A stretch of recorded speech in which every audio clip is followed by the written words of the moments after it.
And one thing, my focus for myself, I've been getting a lot of inspiration to really be conscious about the people pleaser. Really hits home with me. And so just really... Let's stop just for a moment and let's talk about what that is. The desire to please others has some different components, because wanting others to feel good, that's a wonderful thing. There's nothing out of whack with you liking it when others feel good and desiring that they feel good. There's nothing wrong with that. But when you believe that you must be their path of least resistance and that it's your job to get them feeling good, you can't buck the current of where they are, and it almost always backfires. Teach by your example. Don't try to change their conditions. And usually only those who have the wherewithal to change the condition of someone else. Like if you have enough money to bail them out of debt, or if you have the money to buy them a new car when they've wrecked their old car. Only those who try to bail others out really come to the personal knowing that it never works, ever. You know it, don't you? Because unless they change their vibration, their experience isn't going to change. And you changing their condition only teaches them to be more conditional. And so it's been really good for me just to be conscious about, am I feeling obligated to go here, or is it my highest excitement? Is it something that feels good to me? And really tuning into that and understanding that it's... Sorting that out takes a little time sometimes. So let's say that you're asking yourself that question. Am I going out of passionate desire, or am I going out of obligation? Well, in either case, passionate desire is going to turn to whatever it's going to turn to, and obligation is going to turn to whatever it turns to. And sometimes it has to turn to it before you know if it was desire or obligation. You follow that? So what's wrong with doing the homework? What's wrong with having the experience? What's wrong with after the fact saying to yourself, Esther just had this identical experience. She hired a really nice person to help her in her Utah house. Really, really nice person. He asked her, and she, at the moment that he asked her, was feeling overwhelmed with things that needed to be tended to because she was getting ready to leave the city and there were lots of loose ends. And as it played out, it matched the overwhelmment that she was feeling. Then later, flying high is inspired to another person, and as that is playing out, it's clear she was high flying when that person came to her, and it's clear that she was low flying when that person came to her. But she didn't really know that until it played out. Isn't it all right for it to play out? Isn't this what you're wanting to learn? Don't you want to learn what your vibrations feel like? Don't you want to know what this emotion means and what this emotion means? Don't you want to know what a high-flying emotion with lots of momentum will yield as opposed to a high-flying emotion with not too much momentum? Don't you like knowing how these universal physics, and it is physics, there's not a shred of evidence to the opposite of any of this anywhere in the universe?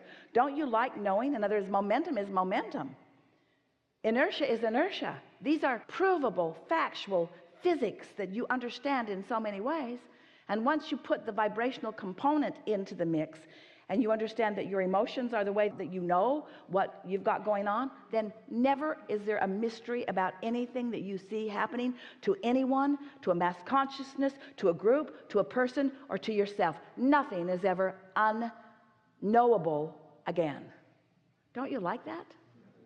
Yeah, and I love, there was a recording that I was listening to where you were talking, Abraham was saying something about that you can control every reaction, you can control by the way you feel your vibrational match, and it felt so invigorating to really grasp that into a palpable knowing of Two things happen. When you're in the receiving mode, you don't rendezvous with things that you need to fix. And when you are near the receiving mode, then you're rendezvousing with things that you need to fix, but you're close enough that you know how to get back into alignment so you know what to do. In other words, finding your way. You're molding the clay. If this was the first sculpture that you'd ever make, it would probably be quite a big mess. You never see someone get a big clump of clay and just throw it down and then go, oh, that didn't turn out good. It takes some time for you to mold it into something that matches what you have going on in your mind. We just want you to be aware of what you've got going in your mind. We want you to be thrilled when the idea comes, to recognize the desire. We've started every seminar for many, many years by saying, are you knowing what you are wanting? Because when the desire has come to you, it's so far along the continuum of the thought turning to the thing. By the time you've received it, Where you know that you've got a desire, you've come really far in the continuum of playing it out all the way. By the time you recognize that you would like something or that you want something, ooh, there's already such good momentum. Life gave it to you. You launched those rockets and the vortex is going. There's already enough momentum that you got the idea. Now just don't kill it. Let its natural momentum. You are not the engine that makes it go. Just don't be the brakes that don't let it go. The natural momentum will carry it. The natural momentum will carry it. It's like the cork. Hold it under the water. That's what negative emotion is. Let it go. It will naturally rise back to the surface. There's a natural momentum that is moving toward all things that you desire.